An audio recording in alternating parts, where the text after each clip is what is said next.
Assalamualaikum dan salam sejahtera. Sinar PM 27 November bersama saya Hazam Mokhtar. Walaupun Belanjawan 2021 telah lulus di peringkat dasar semalam, masih ada suara-suara yang tidak berpuas hati dan melemparkan pandangan dari pelbagai sudut. Bagaimanapun, bekas Ahli Parlimen Seri Gading, Dato' Abdul Aziz Kaprawi berkata, peranan Barisan Nasional dalam Perikatan Nasional bukanlah menjadi pak turut kepada kerajaan, sebaliknya sebagai pejuang utama kepada kebajikan rakyat. Katanya malah suara rakyat turut dibawa BN dan disampaikan pengurusi Kelab Penyokong Barisan Nasional Datuk Seri Najib Tun Razak mengenai pengeluaran wang KWSP dan lanjutan moratorium yang akhirnya diterima kerajaan PN. Aziz juga di laman Facebooknya hari ini berkata beliau percaya Ahli Parlimen BN akan terus memastikan perbahasan rang Undang-Undang Belanjawan 2021 peringkat jawatan kuasa selepas ini sentiasa memenuhi aspirasi rakyat. Dalam pada itu, katanya walaupun terdapat polemik perbezaan pendapat yang disensasikan melalui media, namun Ahli Parlimen BN telah membuktikan bahawa agenda negara dan rakyat tetap menjadi fokus utama. Masih mengenai Belanjawan 2021, Ahli Parlimen Sepang Mohamed Hanifah Maidin bersikap terbuka dengan tindakan ahli-ahli parlimen yang tidak bangun berdiri bagi menyokong undi belah bahagi terhadap Belanjawan 2021 semalam. Beliau berkata biarpun Pakatan Harapan dan PH Plus gagal melakukan undi belah bahagi dan kalah dalam pertempuran, tetapi mereka akan memastikan rakyat memenangi peperangan ini. Menurutnya dari segi prosedur parlimen, penentuan kelulusan belanjawan hanyalah ketika bacaan kali ketiga rang Undang-Undang Perbekalan 2021 dan ketika itu ia bakal menjadi penentu.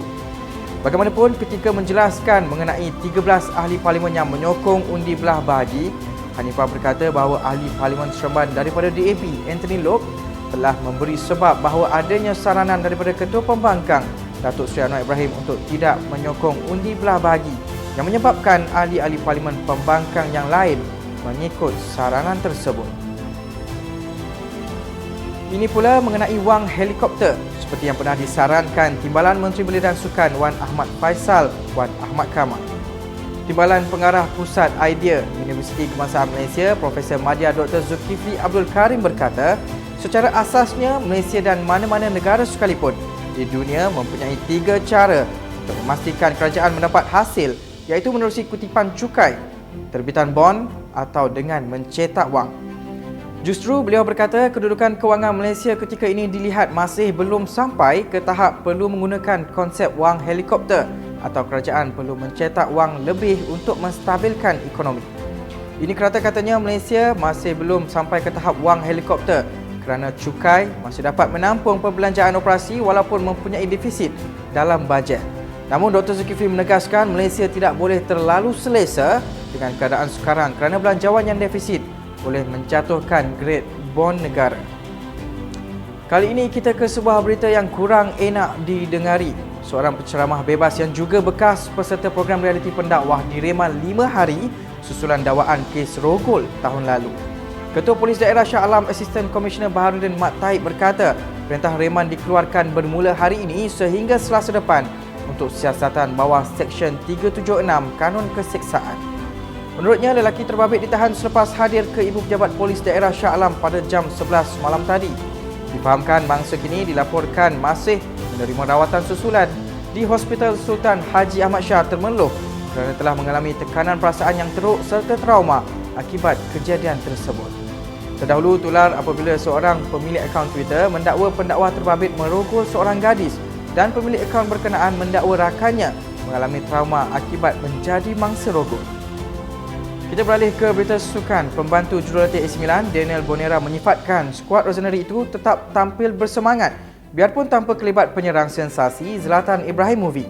Bonera berkata skuad Rossoneri itu tetap dilihat menampilkan aksi penuh bersemangat pada aksi Liga Eropah berdepan Lille awal pagi semalam. Menurutnya, biarpun kedua-dua pasukan terikat satu sama, namun kesebelasan pemain dilihat masih mampu mempamerkan aksi bertenaga di sepanjang perlawanan. Bagaimanapun, dengan keputusan seri pada perlawanan tersebut, Bonera mengakui ia dilihat agak memalukan. Namun apa yang pasti, sama ada dengan kehadiran Ibrahimovic atau tidak, Bonera yakin pemainnya tetap mampu memberikan aksi yang terbaik. Sekian Top 5 News untuk hari ini. Tapi sebelum kita akhiri Sinar PM, jom kongsi rezeki bersama Karangcraft Medicare, jana pendapatan tanpa modal besar hanya dari rumah. Dan untuk itu, kepada anda semua, terus setia bersama Sinar Harian di portal Facebook, Instagram, Twitter dan YouTube.